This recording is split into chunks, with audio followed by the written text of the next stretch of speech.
Mesdames et messieurs, bonsoir. Ladies and gentlemen, good afternoon.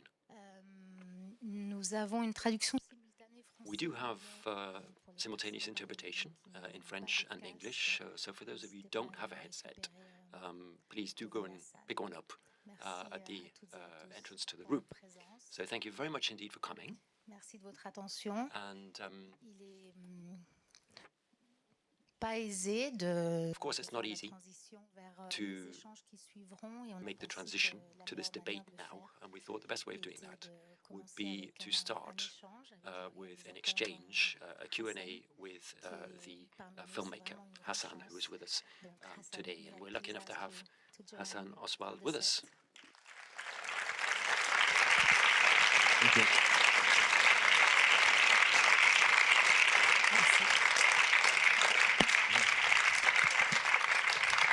Alors, nous venons d'apprendre que Well, we've just learned that Mediha is on the line, and I think she wants to say hello.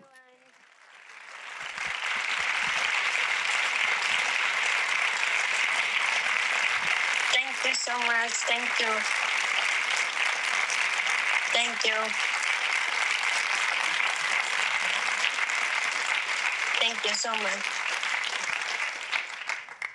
Hi, I'm Mediha. Thank you for watching my movie. Now I am in New York City. I'm a study and be a city girl. Yeah. Okay, Medea, thank you for saying hello. We'll catch up later, okay? Yeah, okay. Bye, guys. Bye. Thank you very much. Thank you.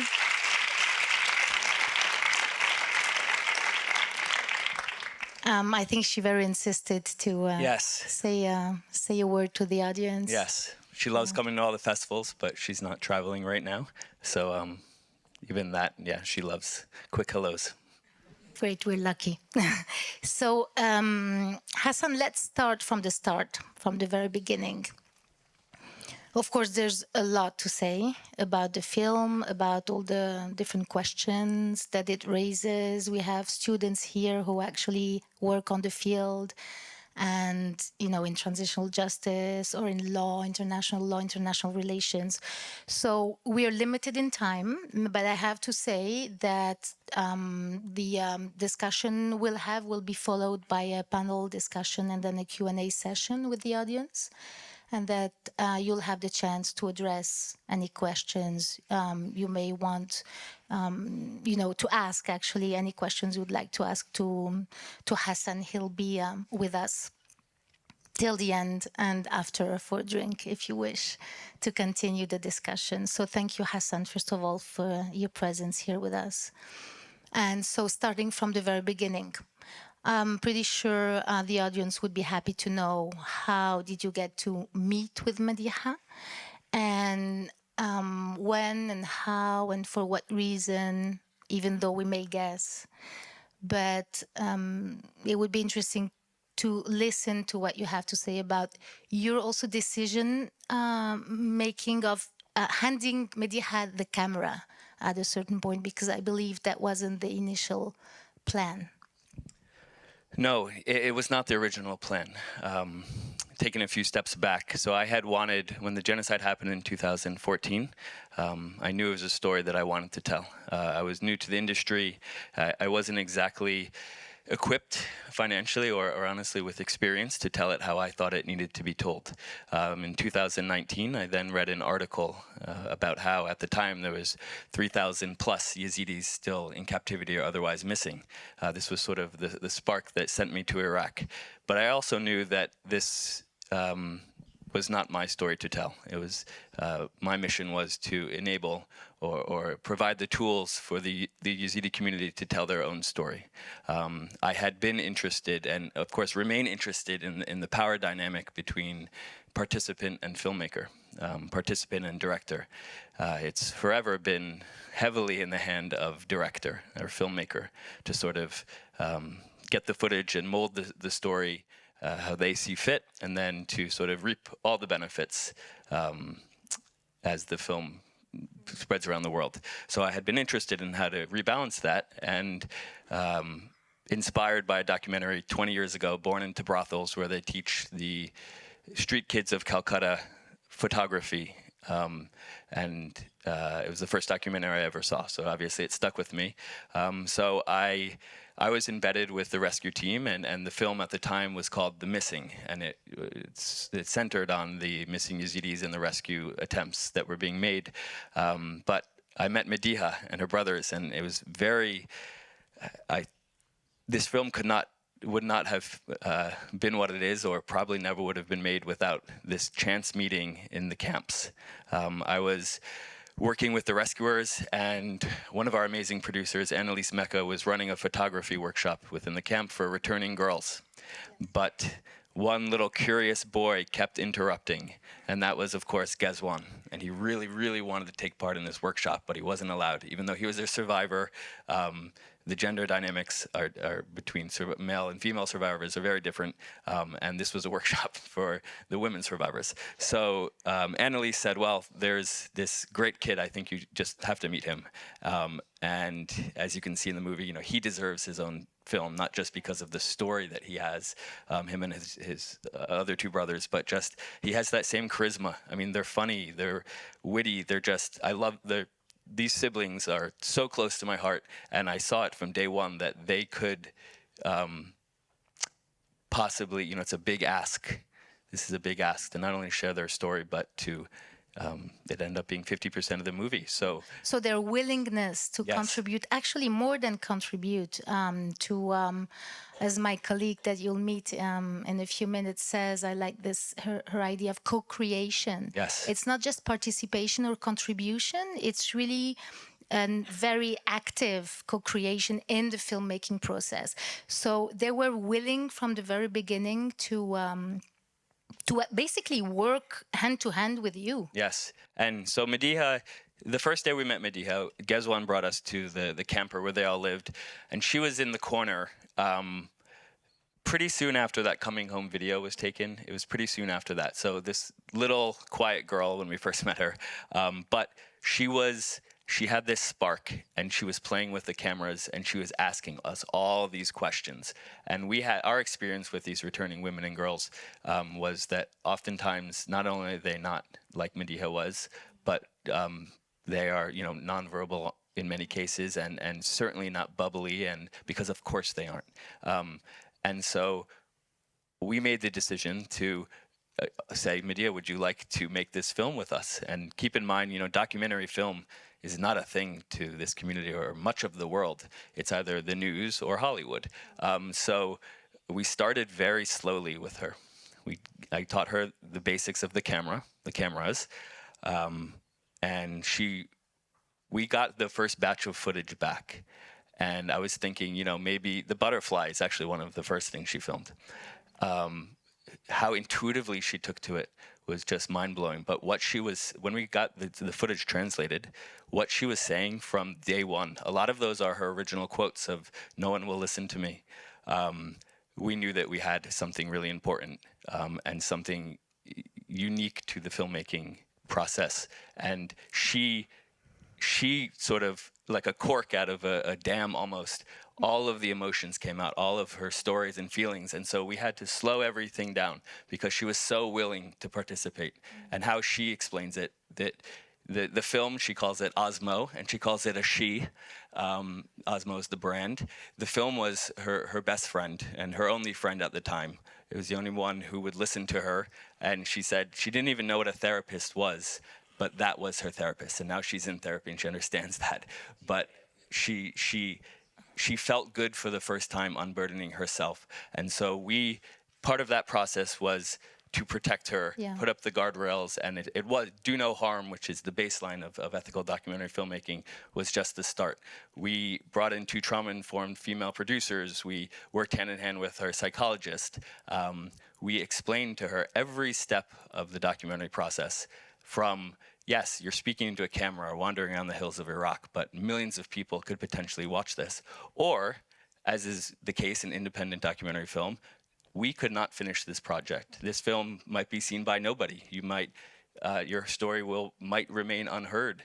And then, through the festival process of, yes, we're selling out theaters for 16 months around the world, but, when that relative comes asking for money or, that's not how documentary film works. So we just sort of took her step by step and continue to take her and her brothers step by step with clear expectations.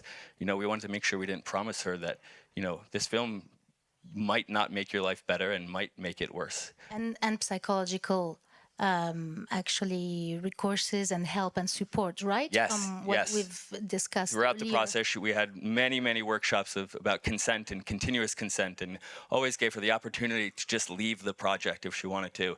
And it actually, the opposite happened, and you can see she's super strong-willed. She sat us down and said, "Why do you keep asking if I want to take part in this film?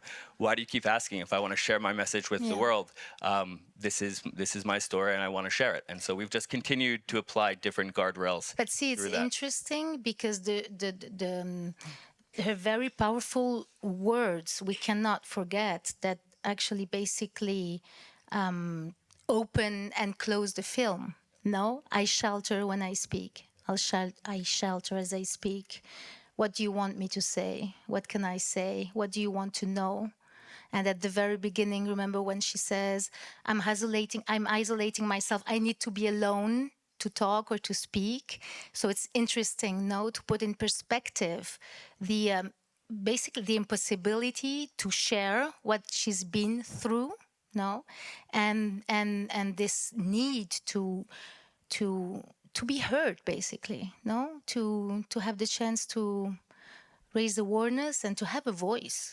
Yeah, and that started, as I mentioned, when she first got the cameras, but it's continued. She's been to so many festivals in the U.S., and she sits in for a whole film festival, so that's 3 or 4 screenings. She watches her movie every time. That's probably 150 times. And she says, the power that I first felt when I started filming myself continues when, she cheers at herself on screen and says girl power, or she's very proud of the film and her message. And that continues to this day with speaking at Q&As or speaking on different panels. So that sort of, I had hoped to give her let her regain some semblance of agency through this, but it's sort of, she's very much found her wings. Yeah, but and again, it's a difficult balance. It's a tricky balance to find, between this empowerment, actually, one may say, right? Handing her the camera, giving her the chance to actively participate in the filmmaking process from the beginning till the end and until today, wanting to say hi to the audience, being present in a way or another. This is a form of empowerment. But at the same time, I know that you, as a film director, professionally speaking, you constantly had in mind the risk of re-victimization, re-traumatization, potential weaponization, of this exposure, actually, of Medina in a very young age, where she might not even anticipate in the mid and long term the impact that such experience might have on her. So can you say just maybe one word on this tricky balance to find? You, ethically speaking, you as a person, as a film director, as a white man. No? Yeah, no. How did you manage this? And then we'll open maybe the floor to the panel and probably continue if you wish digging also in. Sure. Yeah, it's a great question, and we wanted to approach this film answering that question from day one. Yeah, I'm a white male from not from the region, not from the community, doing a story about, at the time, a 14-year-old survivor of an atrocity. I think the first thing we had to do was make sure that we gave them the promise of time, her and her brothers. We are not going to swoop in and do, I Love Vice News, but do a lurid Vice News piece or just sort of a re-victimization of a community that is so oft traumatized. We did not want to do that. And you'll notice in the film there's almost there are no details of what happened sexually to her. And that came from my drive to Medina guided the narrative from day one. Whatever she wanted to talk about, we talked about. Whatever she, you'll notice she doesn't talk about the politics between the Kurds, the Turks, the Arab Iraqis. Whatever she wanted to do, that's how she guided it. And of course, it's documentary filmmaking. At its core, there are elements of exploitation. There are elements of as I touched on earlier, of the filmmaker molding the story in his, how he wants it to reach the world versus what's actually beneficial to Mediha and her community. And we kept Mediha in that process for that reason. We kept the community in the process for that reason. There are a lot of tricky scenes in here that were, of course, run by Mediha, run by our cultural consultants, run by our Yazidi translators. We did most of our post-production in the Yazidi community. To make sure that, yes, Dr. Nimam, what she's doing with the returning women, that is a tough subject. But no elder, no member of the community ever told us, do not show that movie. Instead they told us, yes, it's a issue we're really struggling with, but we're glad that you're discussing it and you're discussing it honestly. And I think that's because a lot of this comes from Mediha's, point of view, and Mediha's, we allowed her to push the narrative. I think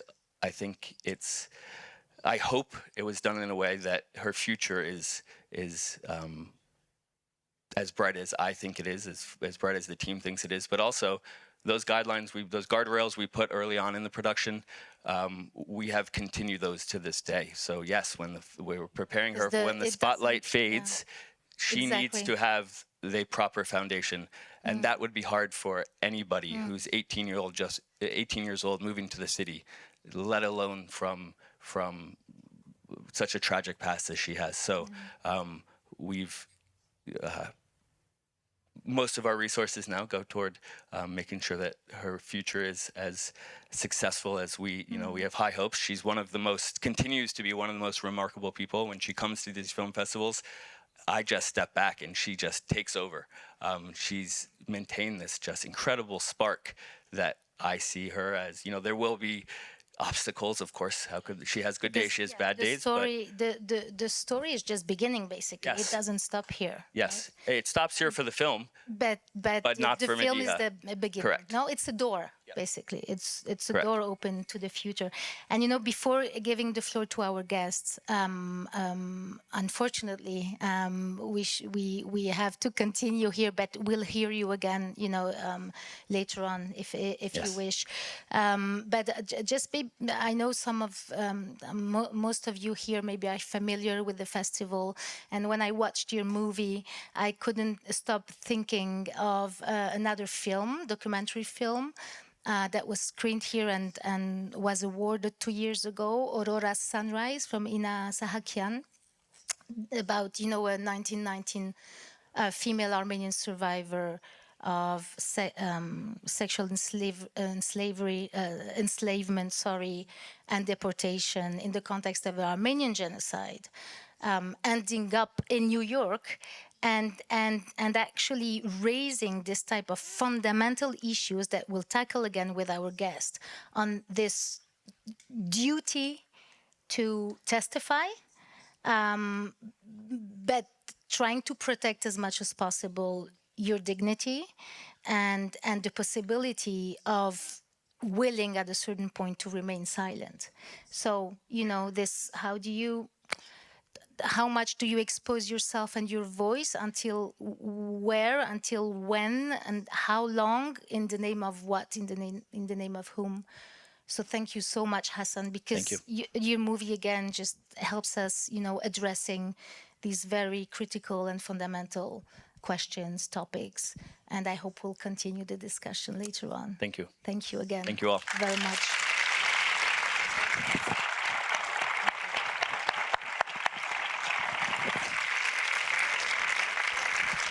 So I have the pleasure to welcome our guests also for the panel, the discussion. And we have Ronny Saeed online. I don't know if Ronny can see us. We have a screen here to actually see her online. I'm not sure yes, here she's connected, I guess. You all see her. Hello, Ronny. Nice to meet you. Welcome here with us. Let me introduce you first, and then I'll introduce Sandra and Clara, and then we may continue and share together some thoughts. So Ronny Saeed, you see here on screen. Thank you again for being here. You're in Iraq presently, right? Yes. I will switch to French for the introduction of our guests, as most of the people present here are French speaker, but it will be translated, and then we'll continue the discussion in English. So, Ronny Saeed est une défenseuse yézidi formée en relations internationales et en droit. Elle est engagée depuis ses études universitaires dans le soutien aux yézidis déplacés et elle a travaille encore avec de très nombreuses organisations ONG, organisations internationales. Et depuis la mise en œuvre de la loi irakienne de 2021 sur les survivants et survivantes Yazidis, dont nous parlerons dans un instant lors de la discussion, elle a joué, Ronny, un rôle absolument essentiel dans l'accompagnement des victimes, dans le cadre du très complexe processus administratif menant à une possibilité de réparation, en veillant à leur soutien et à leur accès à la justice. Et elle a également une importante expérience dans le travail d'enquête et de documentation des crimes. Experience in the documenting of ISIS's crimes against the Yazidi people. Sandra est juriste.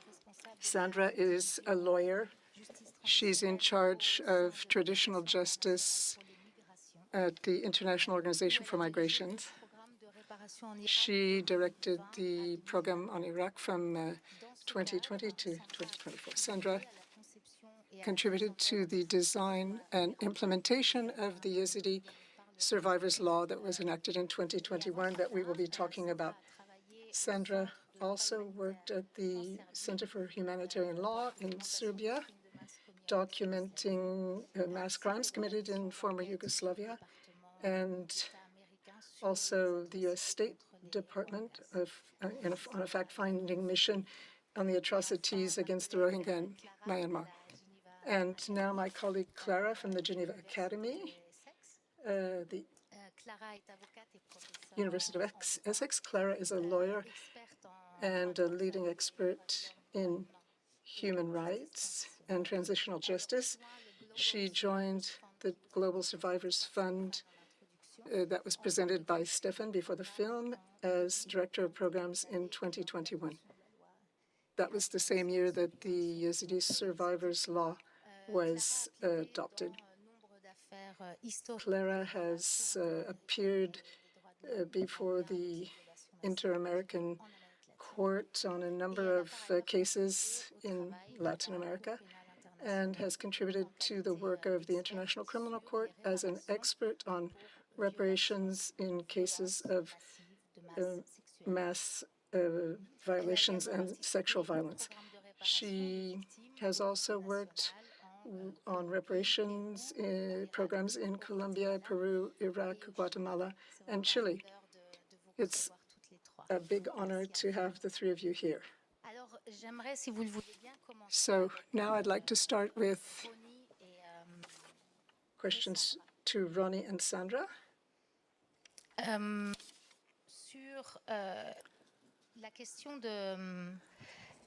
La question de savoir. The question is, based on the film, where we don't hear the direct account of the mass violations committed and the details of the sexual slavery, I'd like to ask you to each say a few words about this special type of mass crimes and the particularities it entails in terms of investigation, and perhaps say a word about the men and the young boys who are very present in this film. So small boys, future men who are survivors of crimes committed by ISIS, and in particular, the problem of child soldiers. voudrait commencer? If one of you would like to start, perhaps Ronny? Est-ce que la traduction fonctionne bien? Can you hear the interpretation? Can you hear the English? Okay. Yes. Okay, but can you please repeat the first part of the question because I could not hear very well? The specificities and the challenges that you encounter in the investigation and documentation of massive sexual violence and sexual enslavement, but also not forgetting the challenges raised by the mass crimes having victims such as the two little boys that we see in the film and male survivors of crimes committed by Daesh. Okay, so based on my experience and working closely with survivors, I think one of the challenges would be the documentation is unfortunately is not being done in the proper way, I would say, in Iraq. Most women cannot express freely during the investigation process while they are being interviewed. Usually they are being interviewed by men, which is difficult for them to talk freely about what happened to them and what they have been through. And also, based on my experience with survivors again, usually the interviews or the investigation process is not being there privately, like the room that they are in, there would usually be several people inside the room. So it's difficult for them to talk about all the sensitive things they have been through. So I would say that's one challenge probably. And also, as we know that there's kind of stigma in the community, so not everyone is able to talk about what they have been through after they are returned. Now, the case of child soldiers or those young male survivors, I actually did my research on them because I have always felt that there's less attention on them. And when I interviewed them and I talked to them more closely, I learned a lot about them, and I just knew that they are going through a lot. One thing that I also learned from them is that when they are being interviewed, if they talk about the military training while being in the captivity, sometimes they are being blamed by the government because the government questions them why, I mean, when you are put in the military training, it means you fought against the Iraqi army, which is at the end an issue. So most of these young male survivors are worried about that, and they cannot actually tell the story completely because of this. And also, I think most of them are not reintegrated to the community because not much rehabilitation program is given. And also, most of them are injured because of the battles they have participated in while being with ISIS or while being trained. So most of them cannot work, let's say, and at the end they are responsible for the family or for themselves. So most of them cannot work as well. So we have a lot of issues with the male survivors, and I hope that more attention is given to them. Thank you very much, Ronny. Would you like to add something, Sandra? Yes, well, how Ronny described these investigation sessions and the procedure, that's exactly how it is in the practice.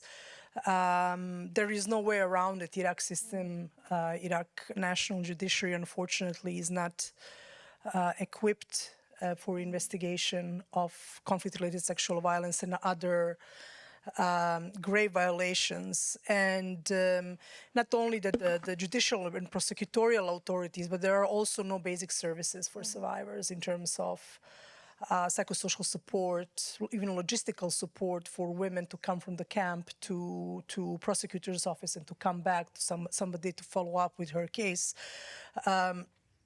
I know that probably there are people here who are working for international organizations, also the law student. We know what is the standard today when it comes to investigation of conflict-related sexual violence and dealing with survivors in a do no harm way, Iraq is still very far from that level, unfortunately. I think we'll talk about the prosecution initiatives later on. I just want to mention maybe the fact that a lot of survivors, especially women and girls from Yazidi community, have given their statement so many times to many NGOs, to many INGOs, even to institutions. There are several institutions in Iraq who are collecting the statements and doing investigation, and also in the process for reparations, which is something that we really fought very hard against, but couldn't succeed. I think we'll talk about that as well. This is one of the things that really, is similar to some other contexts where this is really a discussion that we need to have as a human rights lawyers and a human rights community to kind of tackle this issue of over-documenting these cases and going back to survivors of this horrible and crime. again, re-traumatization that Correct. was mentioned, I right? heard once ICC prosecutor Karim Khan said that he met a Rohingya woman in a camp who was interviewed 42 times, and she was a victim of a gang rape. So this is also one thing that I think the Yazidi and the Iraq case is. I think it's a good opportunity for discussion about that part as well. Thank you. And witness protection as well. I mean, it's always very complex, but in this type of context, regarding this type of mass criminality, all the more.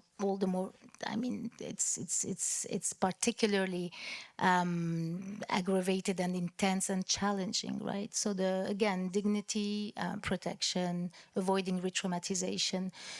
Sandra or Ronny, maybe you would also want to say a word about the woman being raped and actually the children born from these rapes, because this is a taboo in the taboo, right, so to speak.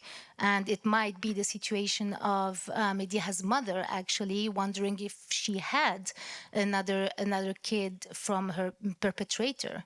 So would you wish to say a word on this? I'll give a floor first to Ronny because she's from community, of course. And Ronny, please, you have the floor.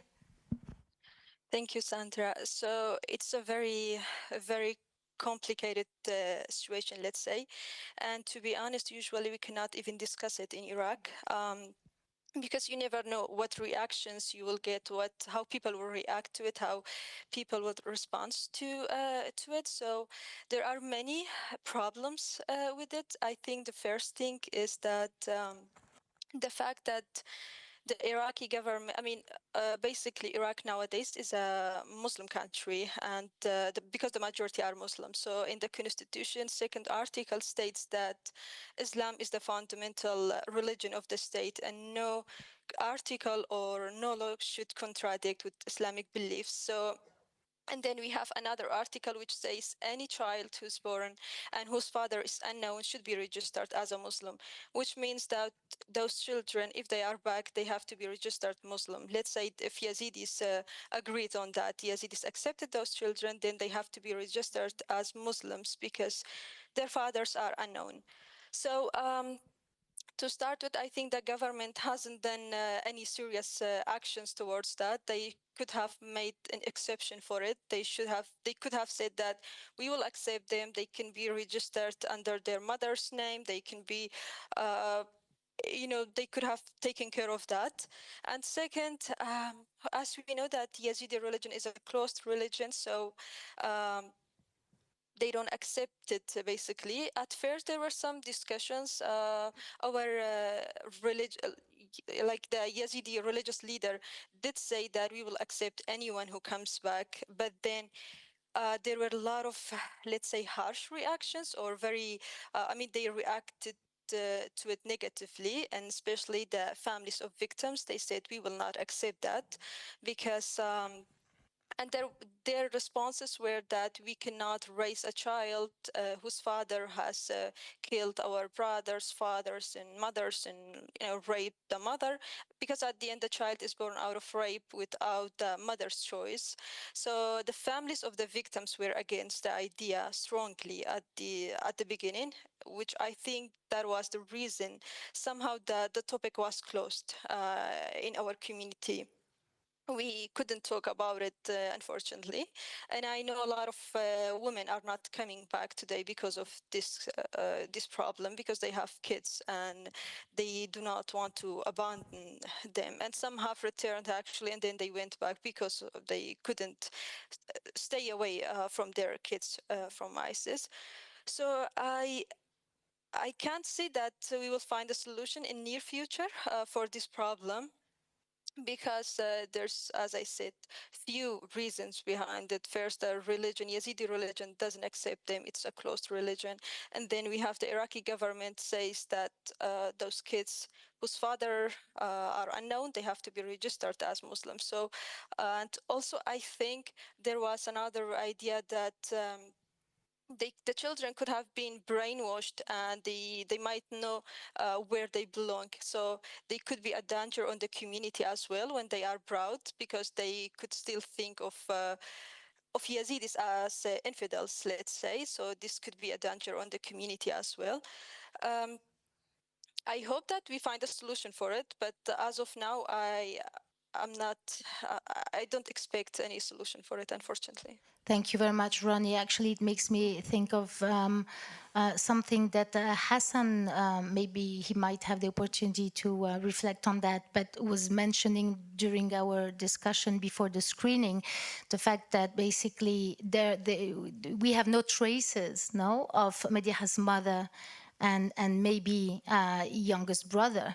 So it's that this type of, this goes really to the idea of erasement, no, an emptiness, no, that is not an emptiness at all, because it says a lot of this, again, taboo within the taboo, in the taboo, no.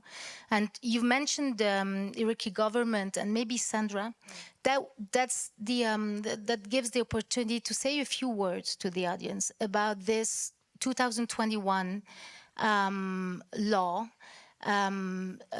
for survivors, Yazidi survivors, trying to provide for a certain type of reparation. You've been very much involved in the creation and the implementation of this law. May you say a few words about this law, please?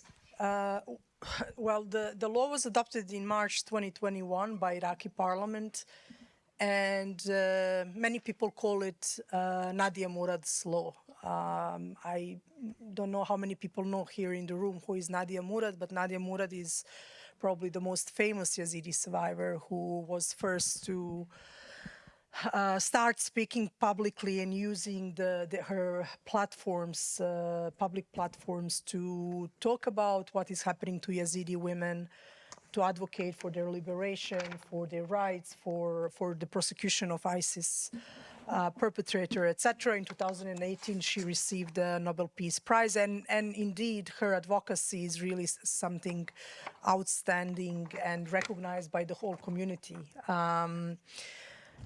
The law itself is basically a law that focuses on reparations for Yazidi women, but also women from 3 other religious minority groups, Turkmen Christians and Shabaks, who are proportionally much less attacked and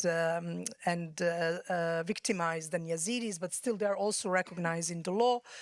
Also the children who were abducted from Yazidi community, these boys, and also men who survived some of these mass execution incidents. There are around 17 male survivors of the mass execution incidents. Now, this law really is very aspirational. It's a textbook reparation law listing all possible forms of reparations that these women and children have right to claim from Iraqi state. I must also say that Iraqi and their tradition and their historically, they're very much generous people. So the Yazidi survivors law was not actually the first measure that the Iraq government gave to Yazidi women. There are a couple of previous measures that basically which government gave some financial assistance for women. But this law is really important because the law recognizes officially by the main legislative body of Iraq state that what has happened to Iraqi women and children and the whole community and Turkmen and Shabak is genocide and crimes against humanity. And in the first article of that law, they are listing all different forms of sexual violence that these women have been exposed to. And this is the first time in the Arab world that the legislative body, that the official authorities have recognized sexual violence, even sexual slavery, forced abortion, forced pregnancy, etc., as in such a clear way. Of course, this is also the first time for reparations to be given for women and survivors of conflict-related sexual violence. Fast forward today, the law started basically with the implementation in 2022. Because, I mean, there was a lot of challenges on the ground, setting up the system, the government body that was in charge for facilitating the reparation program was not existing when the law was adopted. So we are talking about building the new government body in the context where government generally doesn't work well, doesn't provide basic services to any of their citizens, let alone for such a vulnerable categories of victims. So that from 2022 until today, around 2,200 women and children have been verified as survivors. Around 400 of them live abroad. They were also identified and verified. They started receiving monthly salary in the amount of around $600. That's their life entitlement. Many of them also got the decisions to get back to schools. That's a formal decision just for them to get back to school. In practice, they are not, in most of the cases, not able to go back to school. I'm sure Clara will talk about that. 300 of them out of 2,200 have received plots of land in Sinjar, the area where they all come from, and also in Talafar, where Turkmen community lives. And there are some, let's say, hybrid attempts to get some mental health and psychosocial support services to some of the survivors.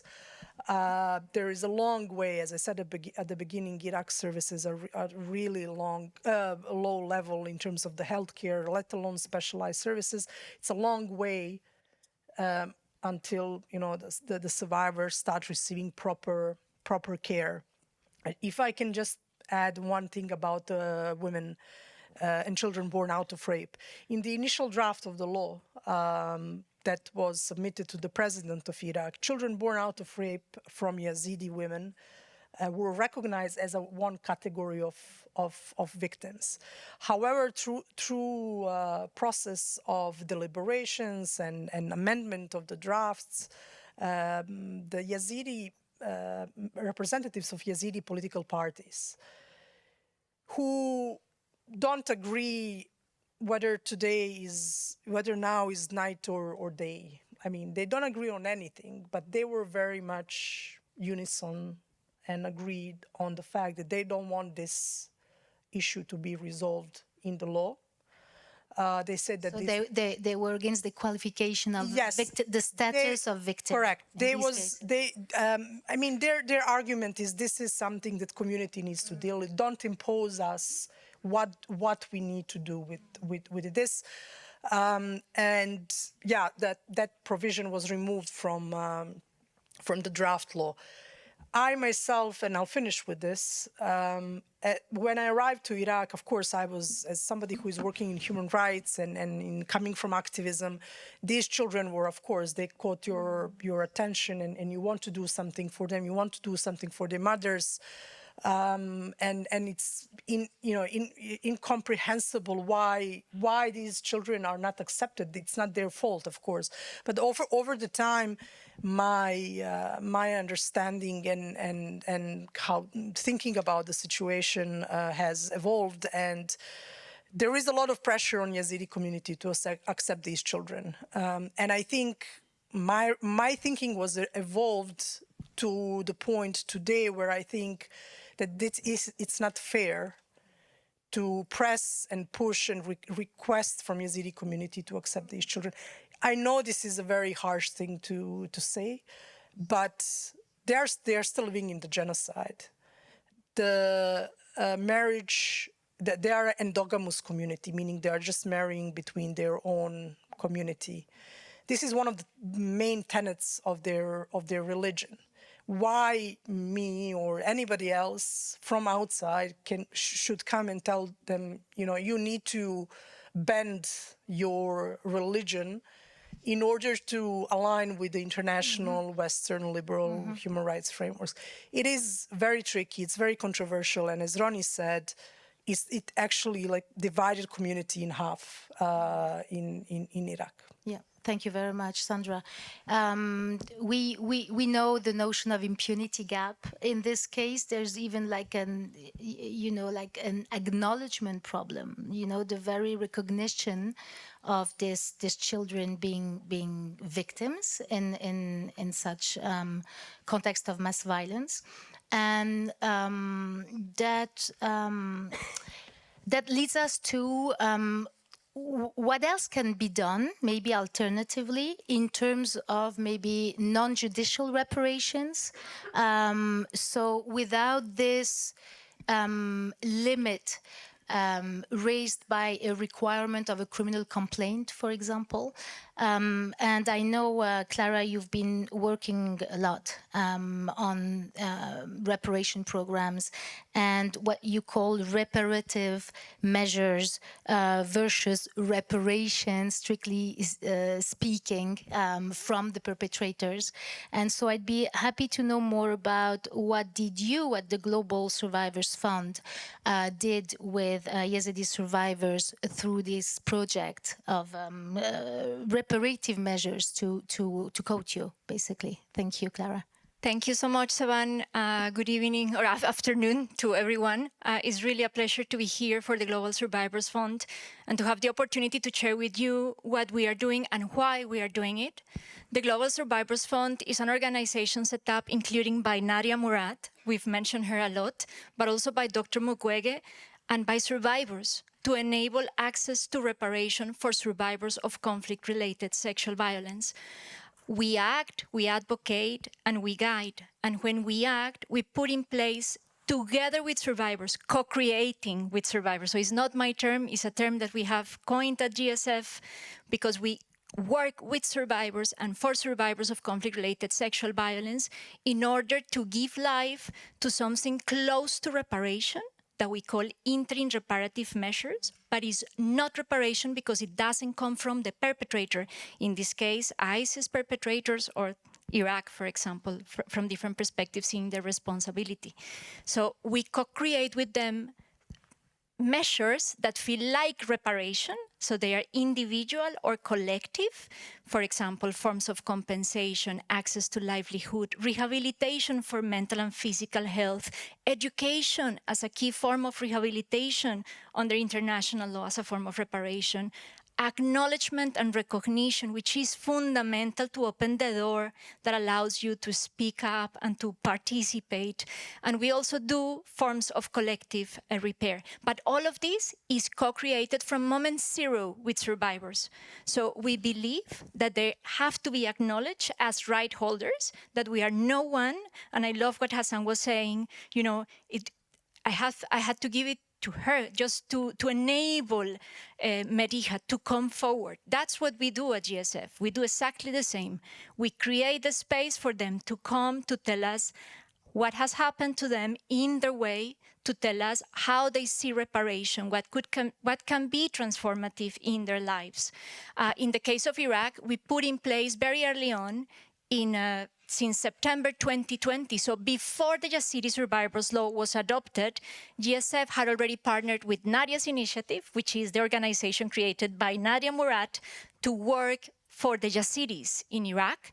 And we had partnered with her and with her organization, and with other organizations such as Mission East, the Refugee Worldwide Learning, and Iraq Justice Center, etc., in order to put in place this project. Through it, we were able to reach out to 1,042 survivors, both in Sinjar and the Hook. And through 4 years of work until 2024, we worked by their hands, putting in place these measures. So this was a clearly dignifying process that took years, that took time, needed to give them the space.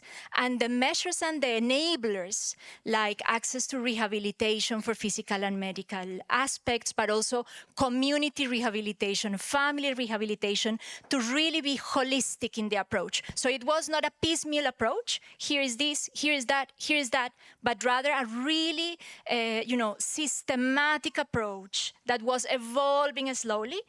Of the 1,042 survivors that we were able to reach, it will be interesting to hear this, 76% were female, and about 34% were male survivors. So we also included male survivors, just to go back to the point that Ronny was making earlier.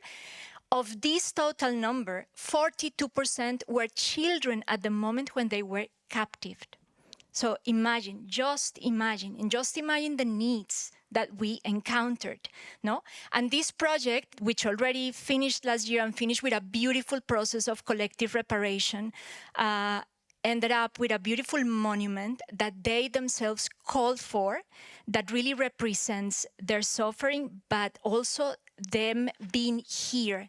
They wanted something that will provide collective memory, that will be there to remind everyone of the atrocities that took place, but that women, you see the beautiful woman on this beautiful piece of monument, and the sun that is so unique and important for the Yazidis.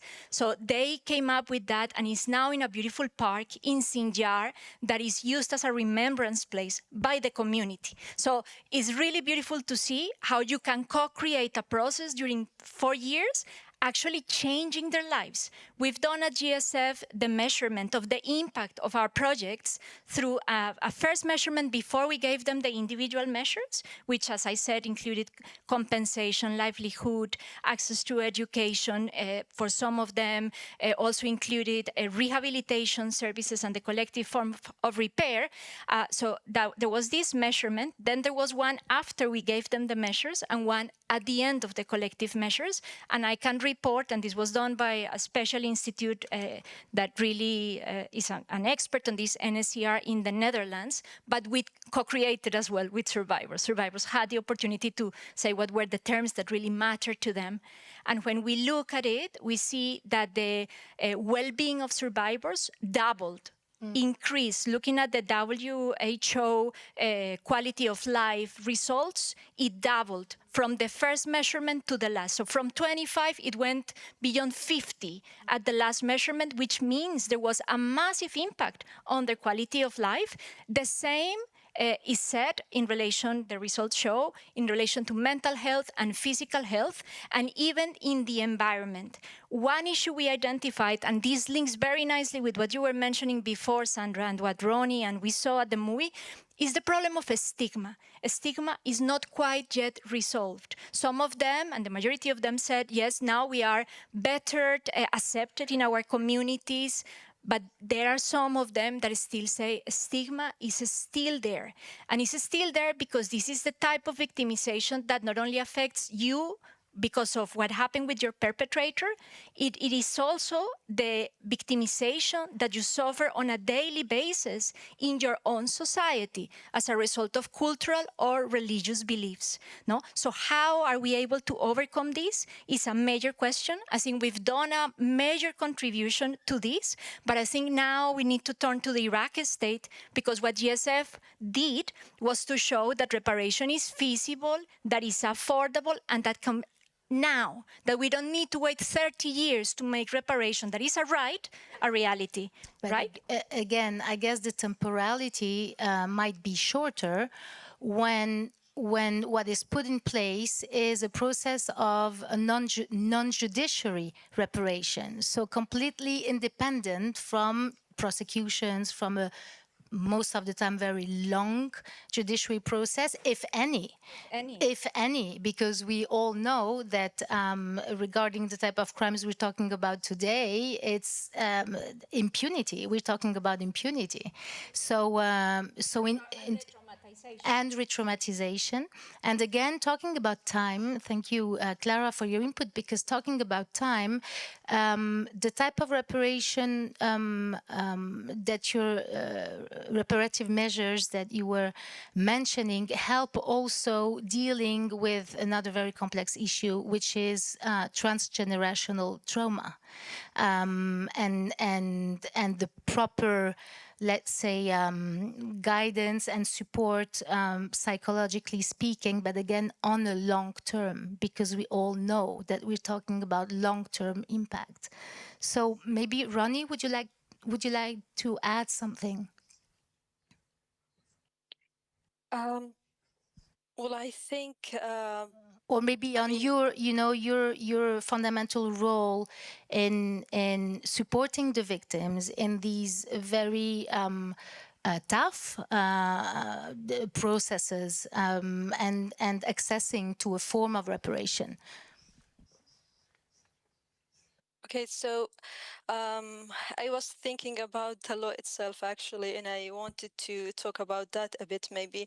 So now, we have the law, they have to apply for it, but then there was also the criminal complaint. I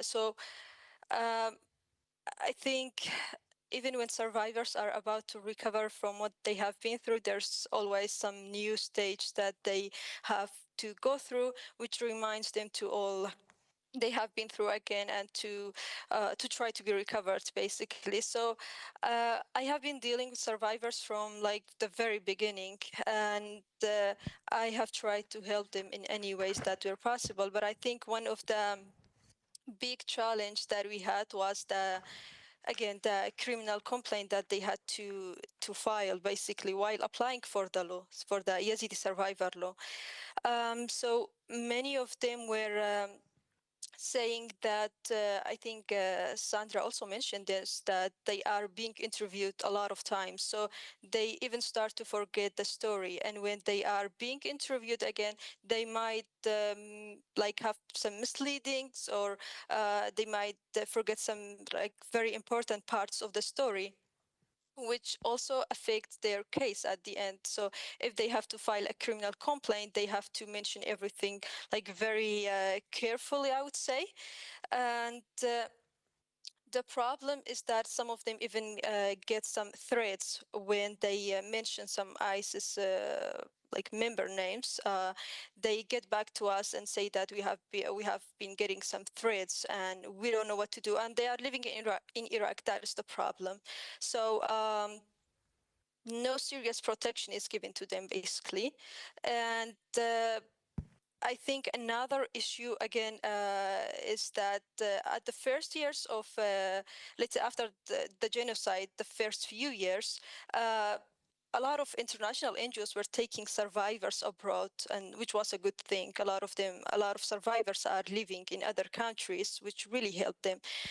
But the problem is that after some new family members were coming back, now they are separated. So these new family members are kept in Iraq and they cannot travel, which is like creating a very serious issue, because some of them are underage and they are kept in Iraq while their parents, if in case they were alive, they are living somewhere else.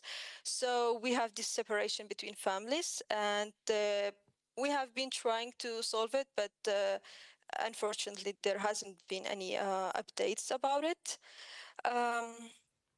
So I think, yeah, that was, so again, to give the last point about the criminal complaint, I think reparation should have been separated from this criminal complaint. When you apply for the law, you should get these reparations, because this is the least, let's say, thing that you can get as a survivor.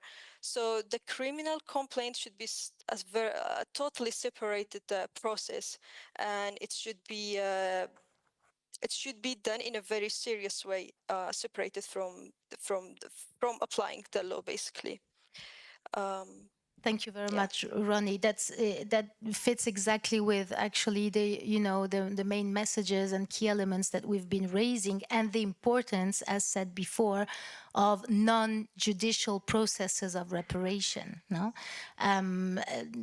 And helping managing inter alia time constraint and limitations, not even to mention political constraints, obviously. Maybe just to make a short transitional, some final words before giving the floor to the audience. I know, Clara, you believe that a movie, a documentary film like Hassan's also constitute, based on this co-creation, co-participation, empowerment, no?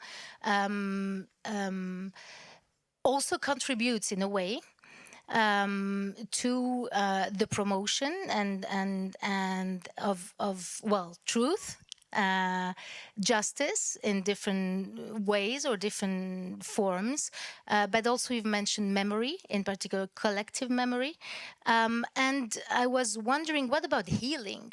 And maybe if one of you or the three of you would like to say a word about a healing process, because we haven't really mentioned it per se, no, in the frame of fighting against impunity or TJ, transitional justice.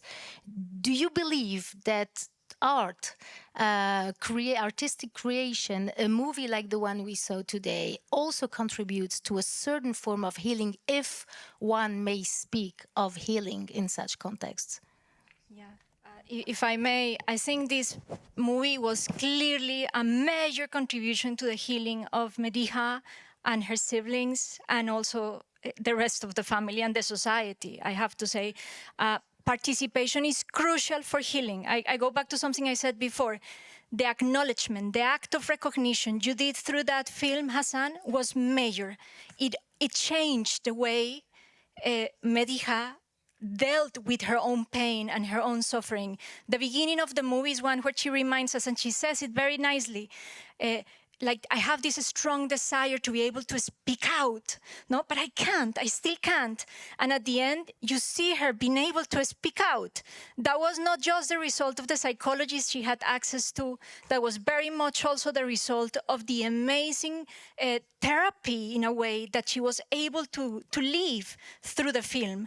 And I think we cannot move forward and leave this room and think that we will be able to give answers for everyone about how to reckon with these terrible atrocities. Leave this room remembering that participation, and particularly co-creation, not any kind of participation, is crucial moving forward. Victims have voices, and we need to enable them. And that's part of the job of the Global Survivors Fund, to enable their voices. Our work wouldn't be successful at GSF with the interim reparative measures we give if it is not because we co-create. So thank you, Hassan, for giving the voice to Mediha, because she has really also I hope, transformed this room and the way we will be seeing this moving forward. Thank you very much, Sandra. Clara, Sandra, Ronny, I'm sure you'd like to maybe add on what Clara has just said, but if you don't mind, let's open the floor to the audience, and you can follow up on the discussion and the main topics that were raised tonight or this evening. Does anyone? Do we have questions? One. Do we have another question? Okay, two. So maybe we can start with you, please. There's a mic in the room. Okay. Yes. May I stand up? Okay. Hello. Good afternoon. So thank you so much for this movie, to the realization producer, and also to the contributions that you made. I was wondering, maybe Ronny, you could help me, and also the others in the stage. From your point of view, I was wondering what kind of reparations the victims look for, because since I watched the movie, I was like surprised by this kind of peaceful, like not revengeful way of, okay, I don't know how to explain it, but I might think that in the head of the victims that they had these awful acts that were committed against them, they must feel like in pain and wanted to revenge, or to maybe they. I wonder if their best solution is to have the criminals, the Daesh criminals, like in front, or being persecuted and like get their punishment. So thank you. Thank you very much. Let's maybe take also the second question for now, and then address them, please. Can you please? But again, meanwhile, that really bridges with the problematic of temporality, the time, the length of criminal justice, and just let us, recall that we're talking about a situation of a huge impunity here. It's not like, the judiciary is already able to deal with this type of mass atrocities. So that's the reason why alternatives are so fundamental as well. But maybe, Madame, you had a complimentary. Yes, first of all, I'd like to thank the filmmaker for this film, which shows us once again what has happened to the Kurdish Yazidi people in Iraq. It's very painful.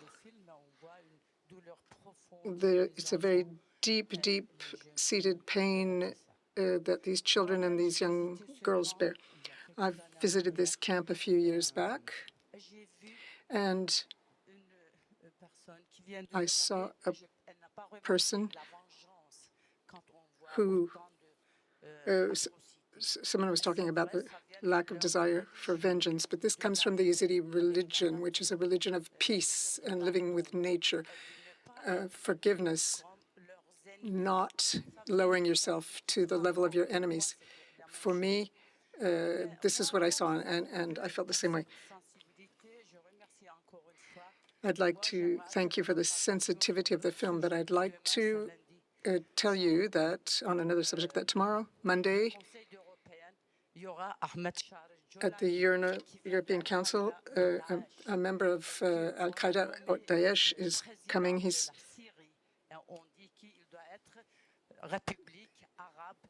slated, he's put forward as the president of Syria, the Syrian Arab Republic.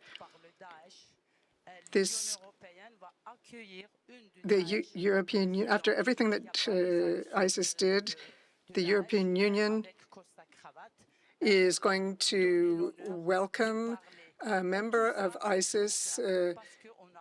Why? Because everyone is afraid of ISIS. We think we can civilize them.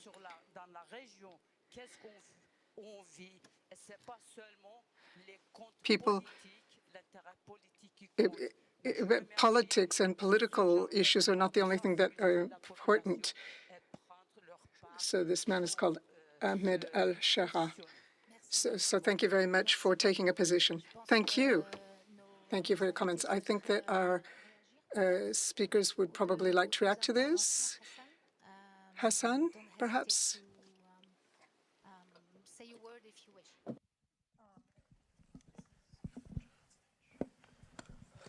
So I didn't hear the second question. I couldn't get my headphones on fast enough. Just to reflect on what other forms of justice or some sort of healing. I can just speak from Mediha's point of view. You saw in the film the end card that the investigation into Abu Yusuf is ongoing. We don't have any hope. They don't have any hope. Mediha has no hope of that reaching any sort of conclusion.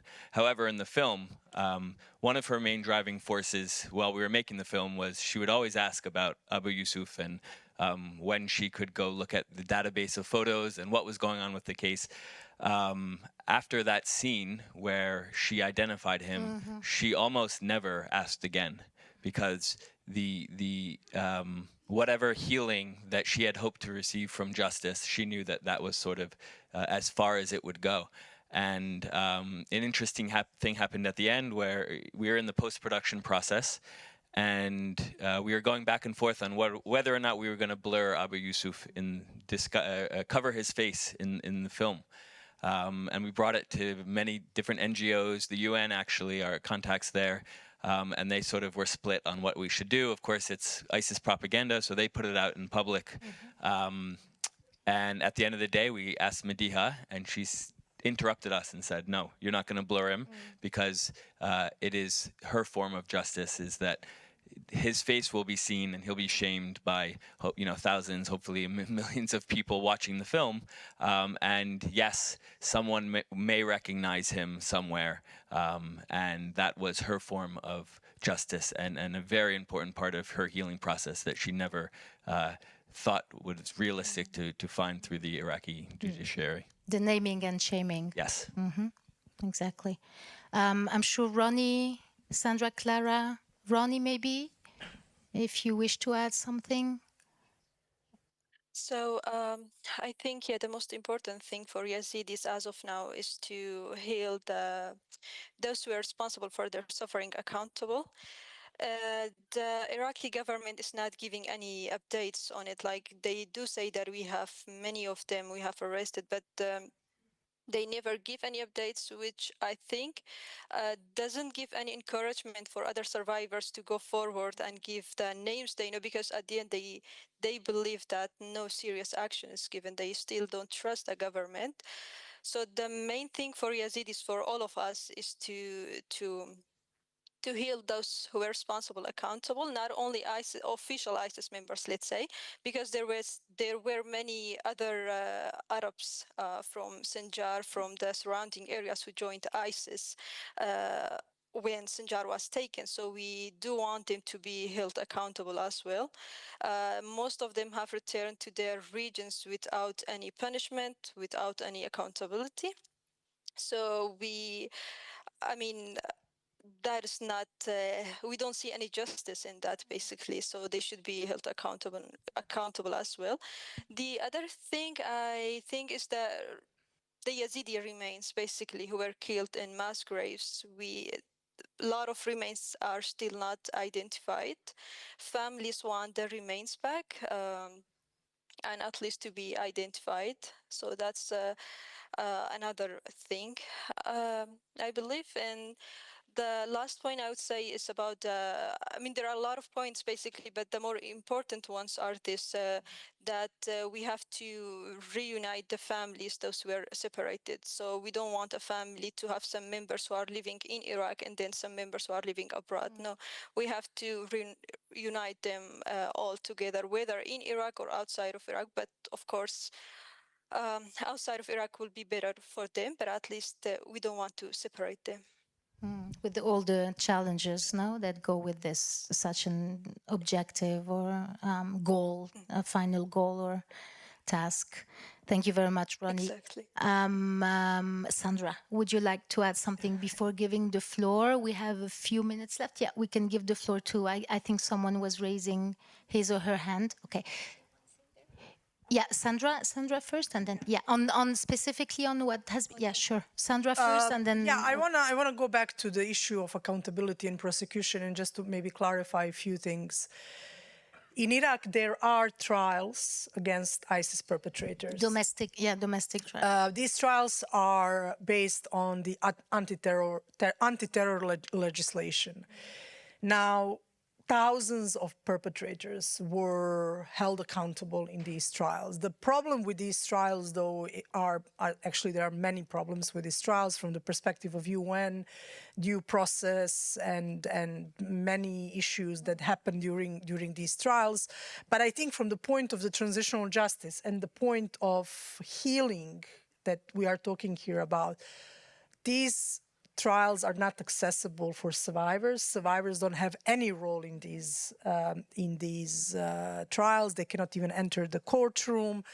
The community doesn't know about them. So that's why Ronny and others in the community say, like, we don't see justice, we don't see accountability. This is why it is important to apply a proper transitional justice accountability mechanism, and prosecution for genocide and crimes against humanity. We don't have time now. There was a big initiative from the United Nations, the investigative team who was there collecting evidence for the purpose of bringing ISIS perpetrators to justice, exactly for genocide and crimes against humanity, with participation of victims and the community.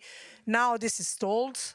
Again, very long story, but the Iraq government is claiming, and we are trying to support that process by including survivors in these consultations, that they want to adopt a law based on which those ISIS perpetrators who are in detention, both in Kurdistan and federal Iraq, will be brought to justice. And we know that there are some, let's say, mid-level ISIS perpetrators in detention in Iraq. So there could be some potentially proper, credible trials for genocide and crimes against humanity if this law is adopted. And of course, if there are other standards met and built within the system. Yeah, thank you very much. Versus the sham trials, basically, that you were referring to. But again, there is the will. You wouldn't use that word? They are problematic in many ways, but because of victims and survivors, I wouldn't call them sham. Because when you speak with survivors and we speak with the community that was affected, they say that most of them got that penalty. But for what? For being a member of terror group. Well, that's the whole point. But I'm just saying that when we share this information about these trials with the community and the victims and survivors, they would say, "Yeah, I wanted to be there in that courtroom. I wanted to testify, but they got what they deserved." That penalty, it's deeply entrenched in Iraqi culture, and there is a big discussion between international standards and local standards when you speak with survivors and the victims community, and just mentioning that some of these international the trials that are happening in other Western countries where there is no death penalty. For them, that's unimaginable. Like, how can these people not be sanctioned with that? But at the same time, they say that just being present in the courtroom and listening that judgment meant them more for them than some of them being sanctioned. That's exactly, that was your point, actually, like the importance of participation, how it doubles the constructive impact of the process, whatever process it is, for victims and the future generations, at the end of the day. But again, Sandra, there is talking about the state will. One thing is the will, other thing is the capacity. No, and that's one of the main issues that we won't expand. We won't address now, but indeed, kind of limitations talking about criminal accountability. If you don't mind, Clara, let's hear about the one question we had there, and then you can build on. Yes, please, you have the floor. Hello, hi.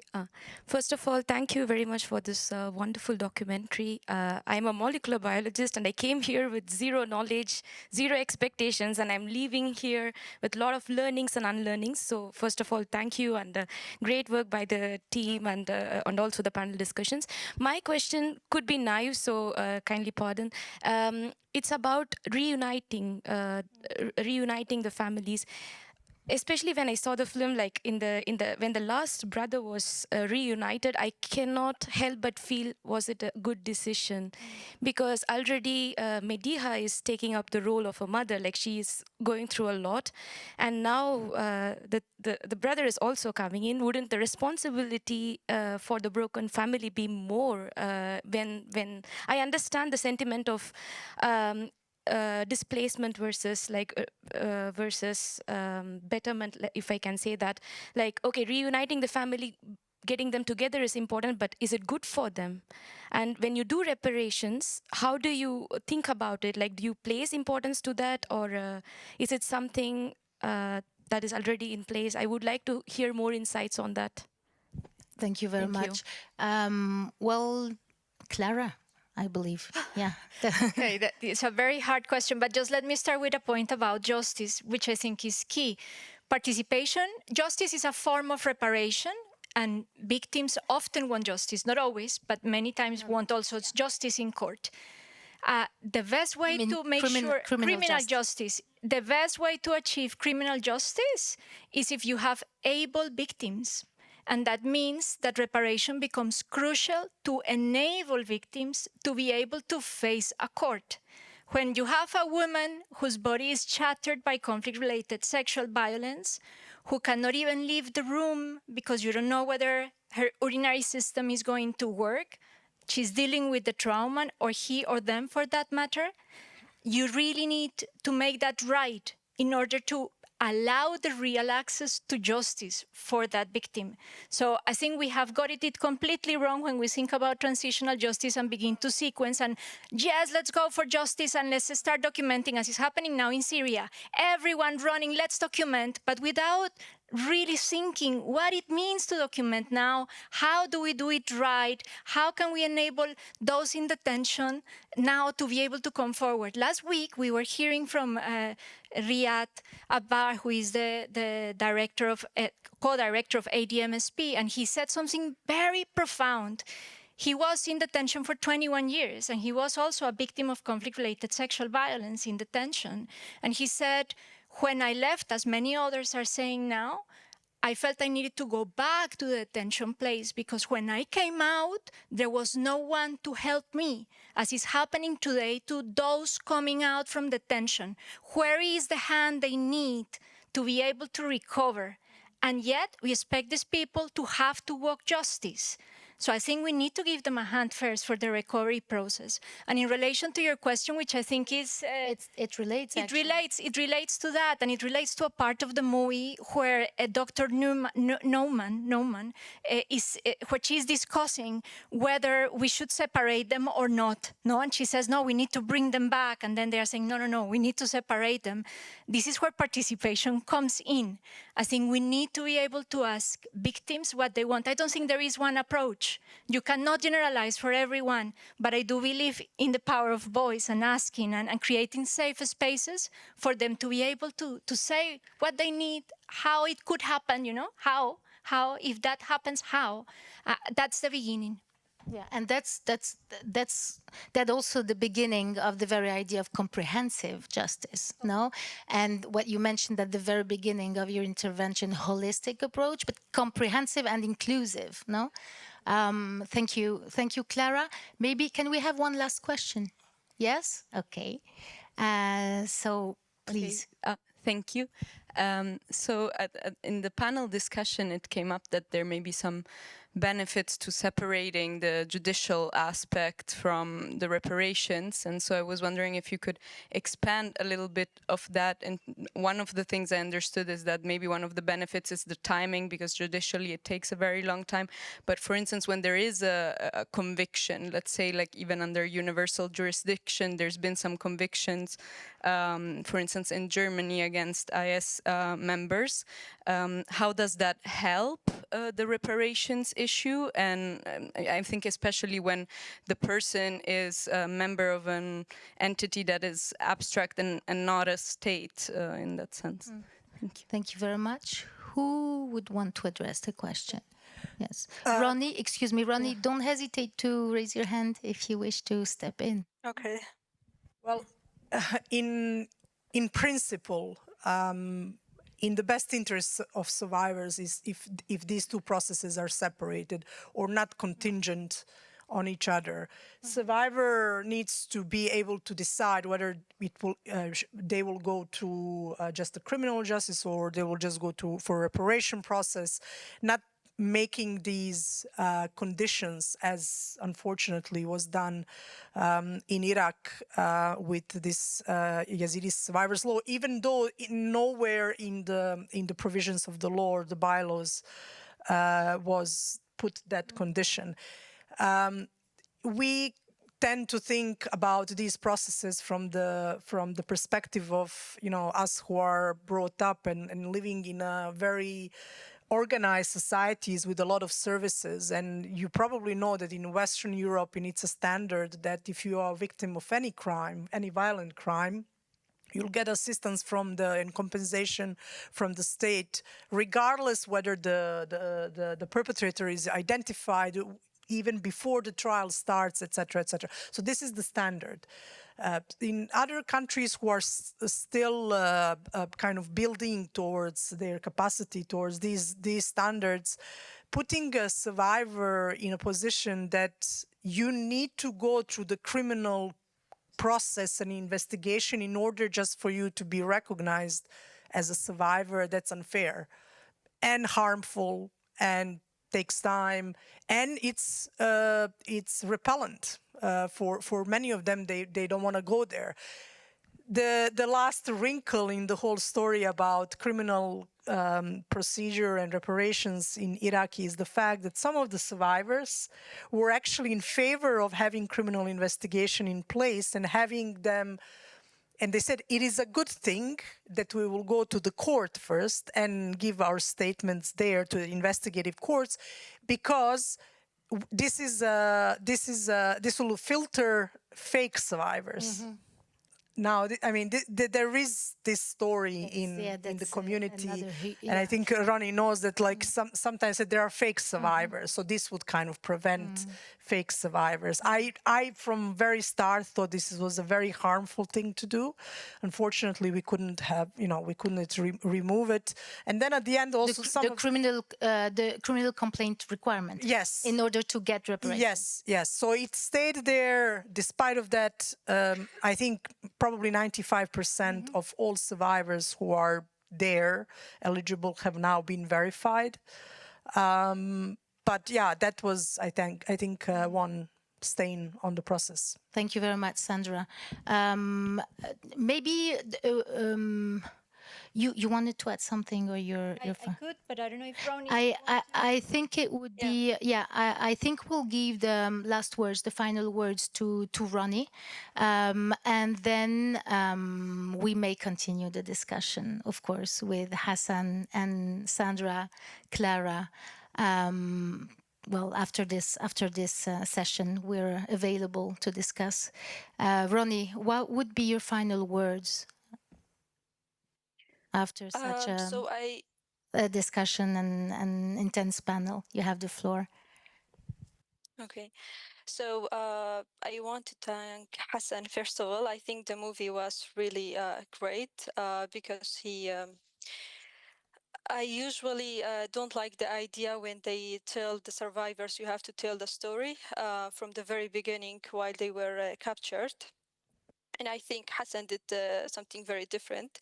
He talked about the current situation, what they were going at the moment, which is that she was looking for her young brother and that they were still living in the camp and all of that, which was really important. So it basically shows the current situation of Yazidis. Because we hear the story over and over about the captivity, but there's no clear, I mean, they don't even say what is the aim for that, but they keep telling the story of the captivity. So I think Hassan did a great job. And I'm glad now more people would know what Yazidis are going through at the moment. Another point I wanted to add, about the criminal complaint, I do agree that it should stay there, as Sandra said, because there will be fake survivors, let's call them. But the problem is when they apply for it, most survivors go through the process very quick just to apply for the law, which is a very serious situation because usually they don't even give valuable information on the people, on the ISIS members they knew just to apply for the law, because they know that if they mentioned ISIS member names, they have to go through like into different agencies in order to finish that file. So some of them just give very brief background about a member and just to close the case basically. So I think that is why I was saying the criminal complaints should be separated from the application of the law, because we are losing a lot of important information on ISIS members. And yeah, I think that would be the last thing. And maybe I hope that now, as of UNITAD has left, I was hoping that another group or another international agency takes place on their behalf that keeps doing the documentation of Yazidis, because there's always stories that are coming, new stories, let's say. So there should the documentation should go on, and I don't think Yazidis want the Iraqi government to take care of that, basically. So we want maybe another international agency that can come and continue the work that UNITAD was doing, because I think it was crucial for Yazidi case. And yeah, and thanks for everyone who came here to give us their time and to listen to basically to learn more about the Yazidi genocide. Thank you very much, Ronny. Thank you, Hassan. Thank you, Sandra. Thank you, Clara. Thank you, the audience, for staying so late after time. And I believe the last word is probably trust. And I believe without the trust between Mediha and you and Mediha, probably we wouldn't be here tonight to have this discussion. So thank you very much to all of you. Thank you.